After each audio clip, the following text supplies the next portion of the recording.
What's up, guys? Matt Moda here to give you 5 bets in 5 minutes. That's right. In the next 5 minutes, you're going to hear 5 of the best bets you've probably ever heard in your entire life. As always, doing this on behalf of GoldBoys. Everybody make sure to go check them out, like, comment, and subscribe. Yesterday was not quite our day. Went 2 and 3 on our 5 bets, but I'm feeling good about what we have tonight.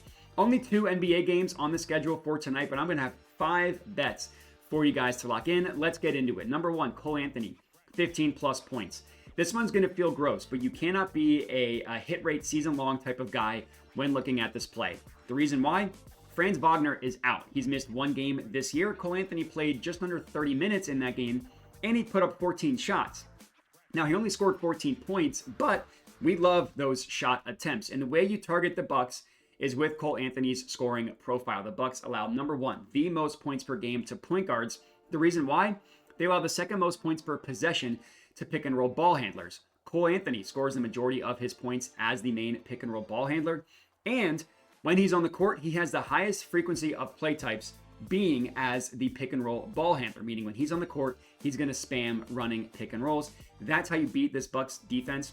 Different situations, I get it, but last year he hit this in 2 of 3 games against the Bucks. The 1 game he missed, he scored 13 points, just 1 bucket away.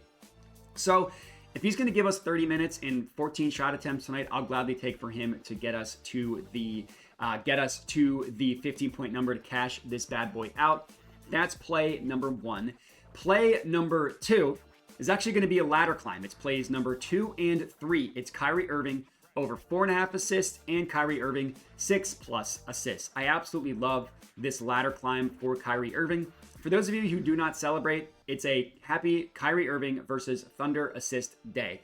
For those of you that don't remember, this is a smash play. Kyrie Irving, whenever he plays the Thunder, racks up a bunch of assists. Now, the data is a little bit wonky because Luka has not played a lot somehow when the Thunder and the Mavericks play. Like, these two teams played 1 game this year. Luka didn't play. Kyrie Irving had 6 assists on 11 potential assists. But if you just look at last year's data and you look at all of the games in which Kyrie Irving and Luka Doncic played the Thunder together, Kyrie Irving went over 4.5 assists in 4 of 7 games, but more importantly, he averaged 6.4 assists in those 7 games. All 4 games in which he went over, he got to the 6+ assist number. In those 4 games, 8, 11, 7, and 9 assists. He only played in 1 regular season game last year with Luka Doncic against the Thunder. He had 8 assists in that game, and he had 13 potential assists. There's a matchup reason why the Thunder are such a good matchup for Kyrie Irving assists. It's due to the fact that they sell out to stop him from scoring, and in general don't allow any points to Kyrie Irving's play type. The play types in which Kyrie Irving scores the most and the second most of his points come via isolation and as the pick and roll ball handler. The Thunder allow the second fewest points per game in both of those categories. So instead of scoring, Kyrie is playmaking, and he's done a really good job with it. I think that's going to continue tonight. I think it's getting us to 6 assists, cashing out our full ladder climb. Next up, our 4th and final picks of the video. Another ladder climb here. Give me Shai Gilgeous-Alexander 7+, Shai Gilgeous-Alexander 8+ assists. It's very similar. Whenever these two teams play, the other point guard, SGA, racks up a bunch of assists against the other team. These two teams, including the playoffs, have played each other 11 times dating back to last year. So 1 time this year, and obviously 10 times last year, including the playoffs.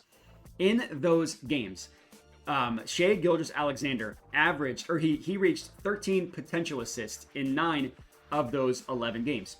I'll gladly take 13 potential assists for someone needing to get to 7 or 8 actual assists. In 1 game this year against these two teams, Shai Gilgeous-Alexander climbed the full ladder with 8 assists. More importantly, he had 20 potential assists. That's right, 20. If you're telling me he's even going to get close to that number, I'll gladly take for him to get to the 8 number to cash out this full ladder climb. You know, the Magic, if you look at their numbers for point guard assists, they're an average matchup. They're not good. They're not bad. But one thing the Mavericks do is they really try to not let themselves get beat by the lead scorers from a scoring perspective. So if you look at like the top scorers on a team, they actually do a good job getting assists against the Mavericks. Think back to how well Jaylen Brown did getting assists against the Mavericks in the finals last year. Scottie Barnes had 14 assists against them. Jordan Poole had 8. Devin Booker had 12. You go through the Mavericks game log, you see these types of examples. So I love SGA tonight, and that's all we got. Remember to like the video, comment, subscribe. Remember to check out GoldBoys. I'm Matt Modi. I appreciate everybody for watching, and have a good one.